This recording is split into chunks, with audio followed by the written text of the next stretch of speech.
So I've just been for my COVID booster, my over 50s COVID booster. Went really well, super quick, super painless, super friendly.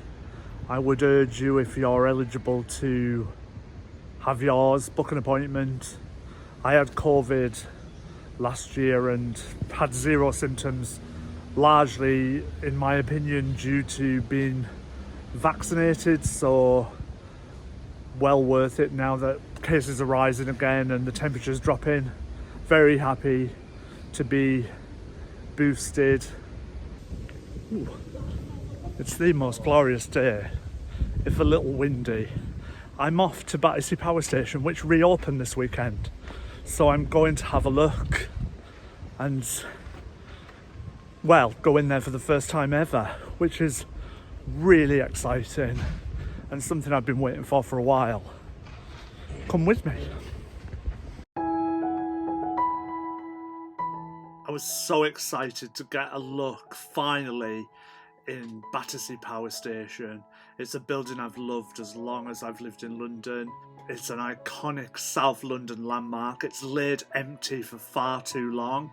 We've walked down here so many times.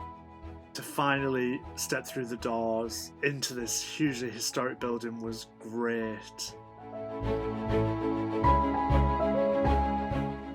There is a small sense of, oh, it's a shopping centre, which feels to me like a very 20th century idea, but they've kept so much of the original building, repurposed it, and it has been spectacularly designed. It looks incredible. It's very dark. It almost feels subterranean in part. To be able to stand in there and look at the architecture and feel the history of the building was really incredible.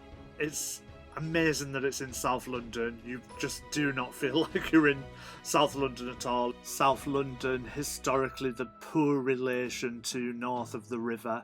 They've kept so much of the old tiling. It's all chipped and worn, but they've kept so much of the fabric of the building, which is lovely. It's 10 minutes up the road from Vauxhall, where I live.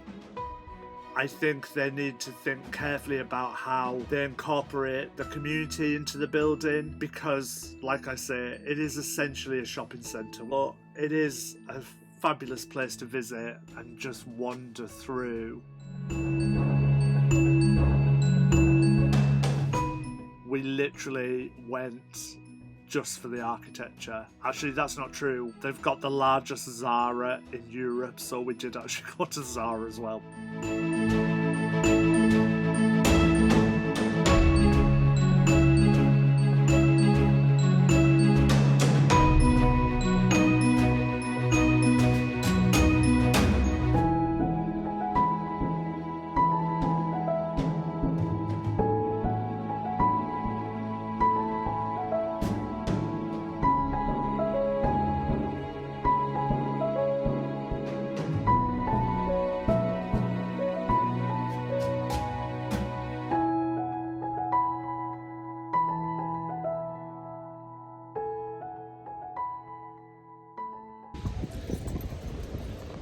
We're just off to Islington.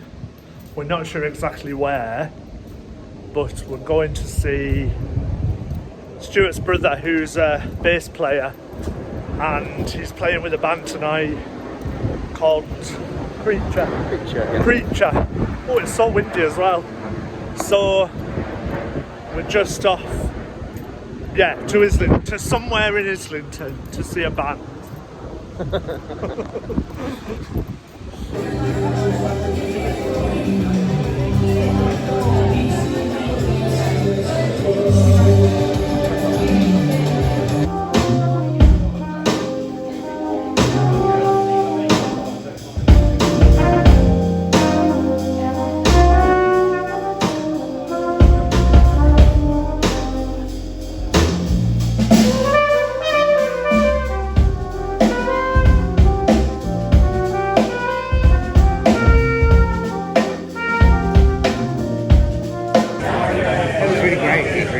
How was that? It was good. Hello, Adrian's vlog. It was How was good. that? It was good. I mean, It was good. We were on. Jim the drummer was on holiday for 3 weeks, so he hasn't played, and I hadn't played yesterday. So It was amazing. fun. Thank you, matey. Thanks so much for coming as well. So, I like Craig. I like Craig.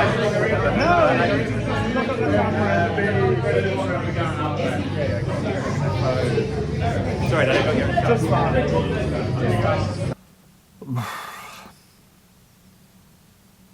Well,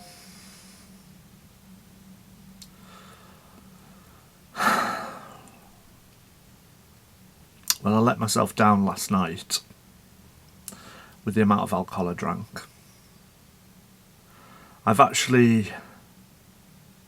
been making attempts over the last couple of months to really cut down on my alcohol intake. I had an experience, not for the first time, that made me seriously question, not for the first time, my drinking habits, and yeah, I've been making some attempts on my own to essentially get my drinking under control, mainly by, well, as it turns out, mainly by abstaining from drinking for a period of time and then having a sort of binge. Anyway, last night was, as expected, quite a bingey night for me, and I feel pretty dreadful about it today, actually. There was no drama apart from the drama in my own head, mainly. Thank God, because there has been drama in the past caused by my reaction to the amount of alcohol I've drunk. And I knew that yesterday was going to be a problem.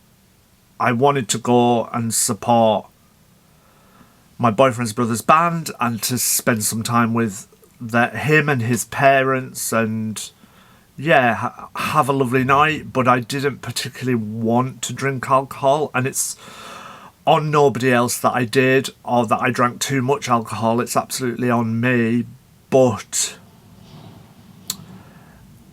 I just find being in social situations with alcohol, I just find it almost impossible to not drink and not drink too much. And it's the same, I spend some time with work, as you probably know, in nightclubs and bars, and I find that environment makes it incredibly difficult for me not to drink alcohol. And today I feel not only physically dreadful, but emotionally quite raw and fragile, I think is a good word. And not only has it put pay to everything that I had planned today, which would be going to the gym, doing some work, being productive, and not only has the way I feel now physically and emotionally put pay to everything that I was going to do today, but it's kind of feels like I've let myself down and I've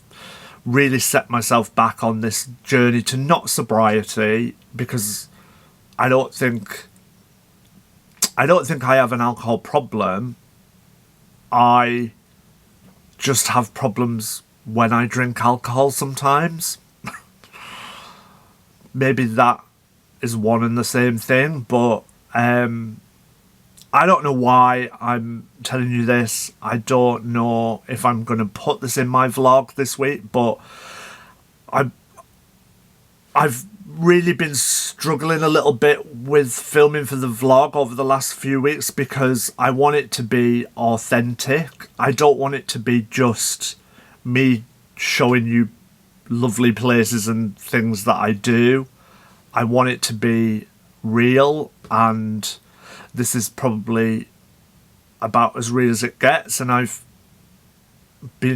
I just had this urge to film this morning. I was going to do it much earlier on, but I've really sort of pulled myself together to do this in a more constructive way, in a way, I suppose. But yeah, the journey continues, and in terms of drinking, it begins again today, because I actually really don't want to be somebody who gets drunk and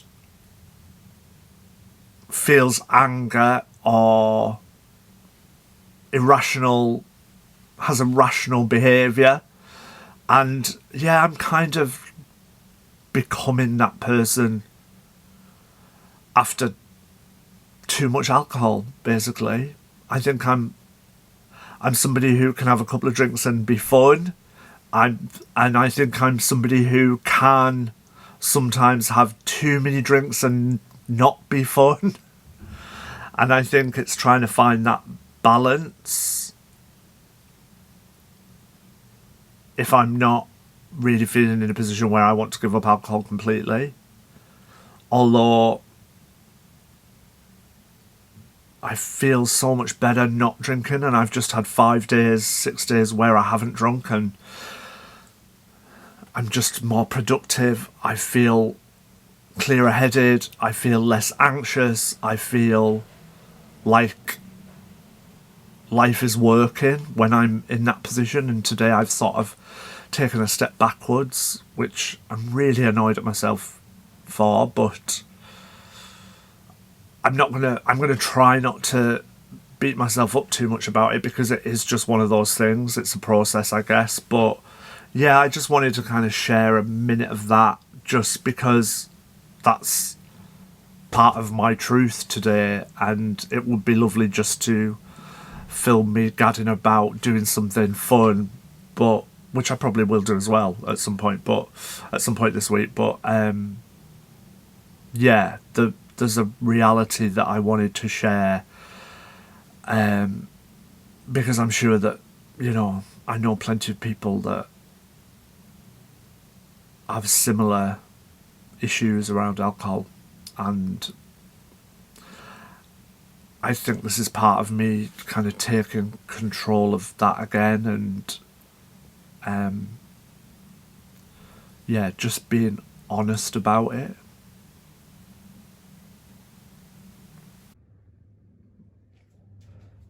I just want to show you probably the dullest makeover in the world, but this is my office chair, the most comfortable chair, but as you'll see from the picture I'm about to put up, it was looking slightly worse for wear, and I debated about just throwing it and getting a new one, but sustainability and all that, I actually bought some black. This chair isn't leather, by the way, either. It's just plastic, which is probably why the leather look material had worn away so badly. But anyway, I bought some black fabric paint, and I've painted the fucker, and I'm so impressed with how it looks. I've probably got a couple more years at least out of this chair now.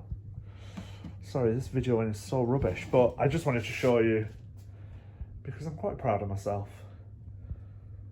It actually doesn't look too bad. It actually looks more like worn leather now than it ever looked like leather when it was new.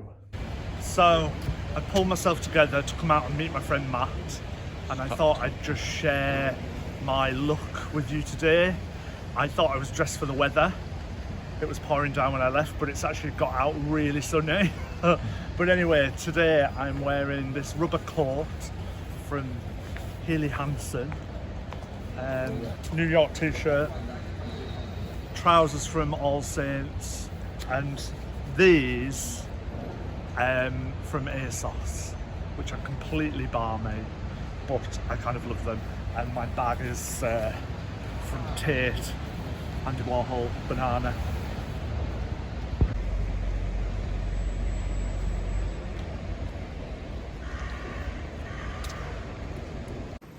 I'm just off to the King's Arms to DJ.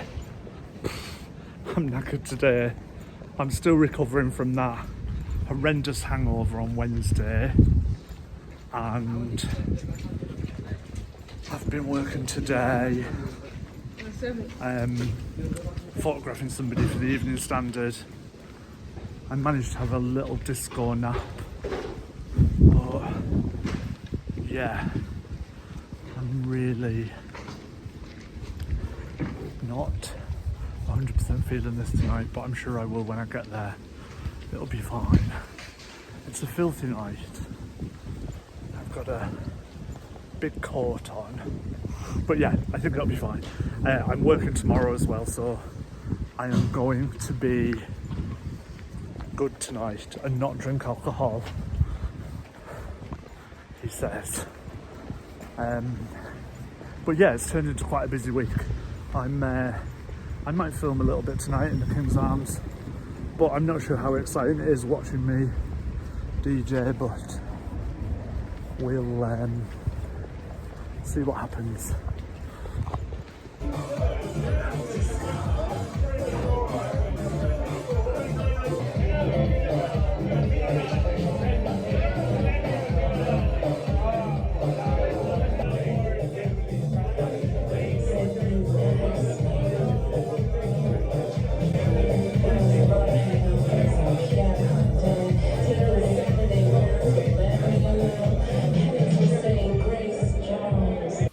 Good morning.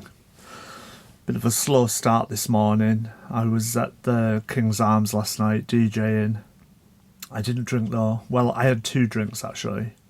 I had my 2 complimentary drinks, but yeah, still a bit of a slow start this morning. I was hoping to post this video by now, but it's probably going to be later today or maybe even tomorrow, because I've got to work today.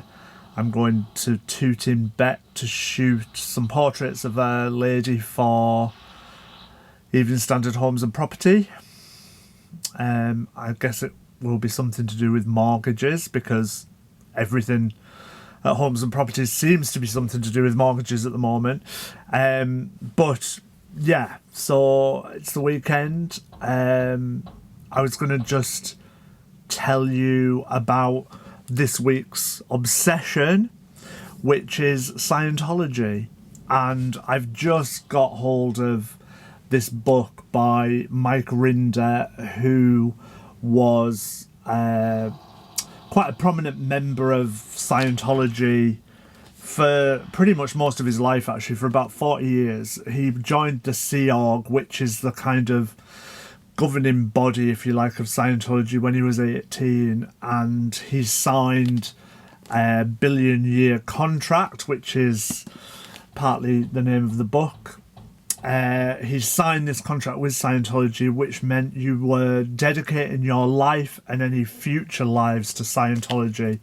And the last couple of weeks he's been on many podcasts talking about his journey through Scientology and out the other side of Scientology. He actually left the organisation in 2007, and since then he's been quite a vocal critic of Scientology. And actually I found him through a series he did with the actress Leah Remini, who is also an ex-Scientologist. The series was called Scientology: The Aftermath, and it ran for about 3 seasons. I can't remember which channel it was on, but I watched it online. And they actually now have been doing a podcast on Scientology as well, and discussing their journey through Scientology and how they come to leave, and also interviewing lots of people who have left the organisation and telling the stories of the abuse and the corruption and basically the shady dealings of Scientology. And I haven't started reading this yet, but like I say, I've watched a lot of podcasts with Mike. He's super charming, super gorgeous, just the kindest looking man you've ever met. He's got an amazing story. I cannot wait to read this book, but like I say, I haven't got into it yet. I've just been watching him online talking about the book and his journey through Scientology. But if you've got any interest like me in kind of cults and religion, and yeah, I think it's worth a look. It's definitely worth having a little YouTube search for Mike Rinder and listen to some of the stories that he's got to tell about Scientology. It's very interesting. As is Leah Remini's story. She's not really that well known in the UK as an actress. She was predominantly known in America for a sitcom called King of Queens, and she's got quite an interesting journey through Scientology. She was a second generation Scientologist, and she left because she became aware of how abusive and how corrupt the whole organisation was under its current leader, David Miscavige. There's also lots of things in the book and in the series and in interviews where these guys talk about Tom Cruise, which is obviously quite interesting to hear about their thoughts and their experiences of his journey with Scientology as well. So yeah, I highly recommend this. I can't wait to read it. I'll probably come back to you and let you know what I think of the book at some point. But yeah, I'm very excited to read that. Yeah, apart from that, what can I tell you? It's been a weird week again. I've suddenly got really busy again as the week's ended with work, and I worked Thursday, Friday. I'm working. I DJ'd last night. I'm working today. I'm potentially working tomorrow, and I'm working very early on Monday, which is a bit of a bum. But yeah, there's it's been quite a nice week actually. Apart from my alcohol meltdown on Wednesday. And yeah, I need to I've been going to the gym. I've been really trying to recalibrate my diet and use of alcohol and exercise, because I just feel at the moment I'm still really suffering from that pandemic lockdown, like weight gain and God, I don't know, PTSD. But anyway, it's a journey and we're all just doing our best, right? I'm going to leave the vlog here today, and I hope you have a great weekend. Thanks for everybody who's subscribed and who likes the videos and especially comments on the videos. It's really, really lovely for me to see. And we'll see what next week brings. I know there's going to be a bit of work and yeah, hopefully some fun stuff as well. So until next week, have a great weekend. Please like, subscribe, and I will speak to you soon.